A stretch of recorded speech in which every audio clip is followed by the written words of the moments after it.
Hello दोस्तों, नमस्कार, आदाब, स्वागत है आप सभी भाइयों का ज़िया स्टाइल में। दोस्तों आइए देखते हैं कि आज जो है कुछ लोग यही पूछते हैं कि आपकी फेवरेट पेज कौन सी है।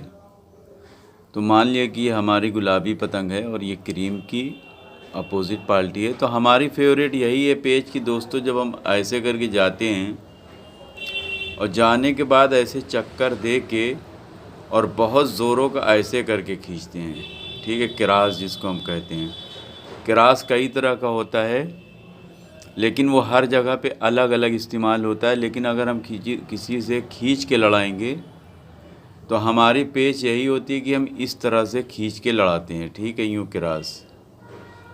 लेकिन आप लोगों को ये भी बताया है हर तरह का पट मारना भी। लेकिन जहाँ पे जो पेच अगर बैठती है वहाँ पे तो मजबूरी रहती है करना। लेकिन अगर हमें कोई पेच अगर अपोजिट को काटना है तो हमें नीचे से सबसे पहले तो हम इस तरह से लड़ाते हैं, ऐसे क्रास खींच के, ठीक है। ऐसे करके क्रास खींचना है, ना कि ऐसे और ना तो ऐसे, ठीक है। हमें खींचना है क्रास ऐसे वाला, लेकिन बहुत पावर से खींचना पड़ता है, हल्के से खींचेंगे तो कट जाएगी। और इसी तरह से ऊपर से जाने के बाद में हमें जो गद्दा मारना है वो ऐसे करके मारना है, ठीक है। ये यूँ करके ऐसे करके जो है इस तरह से क्रास मारते हैं। और बाकी पेच याद रखनी चाहिए कि अपोजिट पार्टी अगर कुछ पहले खींच गया या नहीं खींचा तो उसको उस टाइम पेच करना चाहिए जब वो अपोजिट पार्टी पहले हमसे कुछ कर रहा है तो।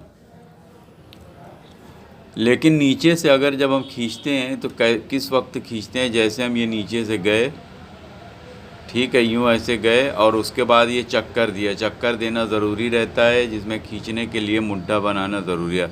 अब ये चक्कर बना के हमने ये मुड्ढा बना लिया, ठीक। अब वो ऐसे करके जैसे ही मारता है यानी वो ऐसे करके मुड्ढा चलता है या तो जैसे ऐसे ही चलता है तो हम उसको पकड़ के बहुत पावर से खींच लेते हैं। या अगर वो ऐसे भी चलता है तो हम जब मुड्ढा बना के ऐसे चलेंगे तो जैसे ही उसका मुड्ढा नीचे का ऐसे बना बस वैसे ही पकड़ के खींच लिए, ना कि वो मारता हुए पे मारे खींचेंगे तो आपकी पतंग कट जाएगी। लेकिन जैसे ही वो मुड्ढा बनाता है यानी हम ऐसे करके खींच के इतना करीब उसके कर लेंगे पहले ही से कि वो जैसे ही ऐसे मुड्ढा करेगा बस हम खींचेंगे तो वो उस वक्त जब मारेगा तो जब तक में पतंग जो है खींच जाएगी, बस उसको लगेगा जैसे हमारी सीधी सीधी चली गई। लेकिन आप नहीं खींचेंगे, बाद में खींचेंगे तो गद्दा पड़ जाएगा। अच्छा, आइए आज सीखते हैं कि ऊपर नीचे की जो आगे पीछे की जो पेच होती है। देखें, जब भी कभी आगे पीछे की पेच होती है तो जो आगे वाला रहेगा वो नीचे से जाएगा और ये वाला जो है वो ऊपर से जाएगा, जो दाहिने तरफ पीछे खड़ा हुआ है, ठीक है। लेकिन कभी कभी होता है कि जो दाहिने तरफ पीछे वाला खड़ा हुआ है वो नीचे से आ जाता। अब ये जब नीचे से आ जाता है, आप इधर खड़े हुए आगे, तो आपकी डोरी बहुत जल्दी मिल जाती है। यानी कि आप जैसे ही ऐसे करते हैं डोर मिल जाती है और आपको मौका नहीं मिलता। तो हमें यहाँ पे पेच को ऊपर ऊपर करना है, जिसमें हमारी डोरी नीचे होने से टच होने के पहले ही हम कुछ कर पाएँ। लेकिन अगर आप जो है नीचे करेंगे तो उसके करीब होगी और वो जल्दी से जो चाहेगा वो कर लेगा। तो इसको हमेशा याद रखिएगा। हमेशा आगे जो खड़ा होता है उसकी नीचे की पेच होती है, जो पीछे खड़ा है उसकी ऊपर की पेच होती है। लेकिन अगर जो पीछे खड़ा हुआ है वो नीचे से आ जाता है तो डोरी जल्दी आ जाती है। यानी पहले डोरी यहाँ पे आती थी, अब डोरी यहीं पास ही आ जाएगी, ठीक है। वो ऐसे करे रहे यहाँ पे। लेकिन पहले क्या था, वो अगर ऊपर से आता है तो हमारी पतंग नीचे, तो यहाँ डोरी जो है यानी यहाँ पे आएगी, ठीक है। अगर हम आगे से रहेंगे तो डोर यहाँ पे आएगी। तो इस वजह से जब कोई आदमी नीचे से आए पीछे से उड़ाने वाला तो उसकी डोरी ऊपर रहती है। तो उसी हिसाब से आपको गद्दा मारना है या क्रास मारना है या जो भी करना है, उसी हिसाब से वो क्या करे उसी टाइम पे आपको डिसीज़न लेना है, ऊपर ही ऊपर। लेकिन अगर आप नीचे से आते हैं तो आपको ऊपर नहीं लड़ाना है। अगर आप ऊपर लड़ाएंगे तो उसको मौका मिल जाएगा, तो उसको आपको नीचे लेवल में लाना है, कि जब हम वो नीचे लेवल में आएगा तभी डोरी नीचे आएगी, नहीं तो उसकी डोरी ऊपर ऊपर रहेगी, आप खींचेंगे तब भी गद्दा पड़ जाता। तो जब हम ऊपर से जाएंगे, अगर हम आगे से खड़े हैं तो हमें ऊपर ऊपर ही पेच करना है, यानी एकदम से भी ऊपर नहीं गया आसमान में, मतलब मीडियम तरीके से नीचे नहीं जाना है। और अगर हम नीचे से जाते हैं और आगे खड़े हैं तो हमें ऊपर वाले को नीचे डाउन कराना पड़ेगा, यानी ऊपर ऊपर हम ऐसे पेच नहीं लड़ाएंगे, नहीं तो पतंग आपकी कट जाएगी। ठीक है, अगर आप जो है इस तरह से लड़ाएंगे तो आपकी पतंग कट। मान लिया कि अगर वो नीचे से है तो हमेशा अक्सर करके होता है कि आदमी जाके फंसा लेता है। तो अगर कोई आदमी पीछे खड़ा हुआ है, यानी छत से लड़ा रहा है और पीछे खड़ा हुआ है, तो आपको फंसाना भी नहीं है, आपको हमेशा कोशिश करना है कि हमें गद्दा मार के इस तरह का किरास और ऐसे लेके जाना है। ठीक है, ये वाला गद्दा किरास जो है बहुत अच्छा पड़ता है, सीधा सीधा नहीं मारा जाता, नहीं सीधा सीधा अक्सर पटक जाती है पतंग। तो सीधा सीधा गद्दा जो है वो कभी कभी काम कर जाता है, जब आदमी ऐसे करके खींचता है तो यहाँ पे सीधा गद्दा ऐसे पड़ जाता है। जब अगर वो पूरा पूरा खींचेगा जब, और अगर वो पूरा नहीं खींचता है, आप सीधा गद्दा मार रहे हो, वो ऐसे खींच के थपक्का मार देगा, तब भी आपकी पतंग कट जाती है। तो आप ये समझ गए होंगे कि अगर हम ऐसे करके जाएंगे ऊपर से और वो पीछे खड़ा हुआ है तो हमें ऊपर ही ऊपर पेच, यहीं पे हमें डिसीज़न लेना है, चक्कर दे के जल्दी से, और बस ऐसे करके चलना है। ठीक है, और आप लोगों को पहले भी समझा चुके हैं, जब आप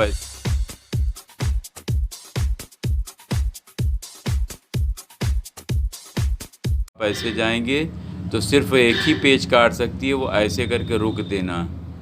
नहीं, आप ऐसे जब चलते हैं तो फिर आपको रोकना नहीं ना, आपको बस ऐसे मारते हुए चले जाना है पूरा पूरा। और इसी प्रकार से नीचे से जब हम लड़ाते हैं, आगे से खड़े हुए हैं तो उसको नीचे बुला के और फिर उसके बाद में आपको चक्कर दे कि इस तरह से खींचना है, जो हमारी फेवरेट पेच है, इस तरह से किरास खींचना। और बहुत ही पावर से खींचा जाता है, हल्के से आप खींचेंगे तो आपकी पेच काटी हुई भी पतंग कट जाती है।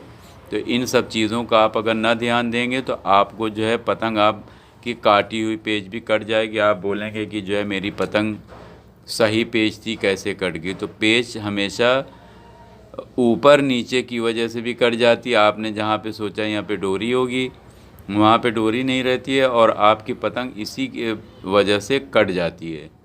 तो जब आप इस चीज़ों का ध्यान देंगे कि वो जो अपोजिट पार्टी है उसको आप देखिए अपनी छत से अगर दिख रहा है, या जब वो उड़ाता है तब भी आप उससे अंदाज़ा लगाएं, हवा जिस तरफ है उस तरफ के हिसाब से अंदाज़ा लगाएं कि आप उसके पीछे खड़े हैं या कि आप उससे आगे खड़े हैं। अगर इन सब चीज़ों का आप अच्छे से अंदाज़ा लगा के आप लड़ाएंगे और तभी आप जो है अच्छे से पतंग लड़ा के उसको काट पाएंगे।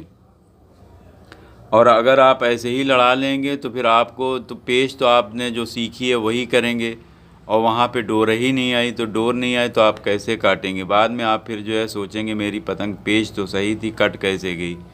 तो इन सब चीज़ों का बहुत ही ध्यान देना है। और हमेशा जैसे हमारे द्विवेदी भाई हैं, उन्होंने बताया कि अपोजिट पार्टी से वो लड़ा रहे थे, उनकी भी पेच एक बता देते हैं कि वो नीचे से ऐसे करके खींच रहे थे सीधा, ओ किरास खींच रहे थे। सीधे वाले में भी उन्होंने एक वीडियो बनाई थी तो वो याद आ गया, वो भी किरास खींच रहे थे और ये भी किरास मार रहा था।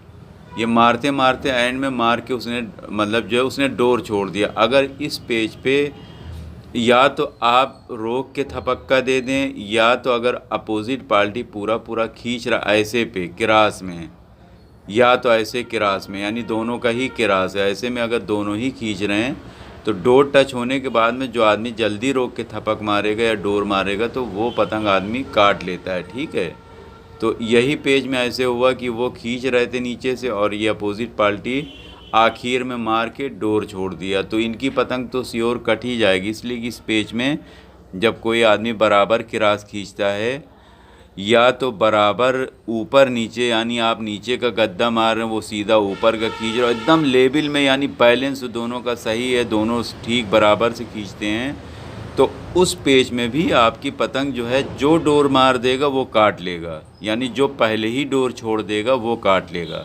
जब दोनों बराबर की पतंग किसी प्रकार की भी हो, यानी कि आप ऐसे ऊपर खींच रहे हैं हम नीचे खींच रहे हैं, दोनों बैलेंस में खींच रहे हैं, तो जो आदमी डोर छोड़ देगा वो काट लेगा। इसी प्रकार से इधर किरास भी इसी प्रकार से जो है, यानी कि अगर ऊपर का किरास है तब भी दोनों, यानी अगर बराबर में लेवल में खींच रहे हैं तो जिसकी पहले डोर छोड़ देगा, छोड़ के थपक मार देगा, पेच एकदम बैलेंस में अगर है, यानी खींचे पड़े हैं कि दोनों नहीं कट रहे हैं, तो जो डोर छोड़ देगा वो काट लेगा। ठीक है, तो इस प्रकार से भी आप लोग याद रखिएगा। तो उम्मीद है कि आज की वीडियो समझ में आ गई होगी दोस्तों। तो देखते रहिए, सीखते रहिए ज़ेड स्टाइल में। शुक्रिया, धन्यवाद, जय हिंद।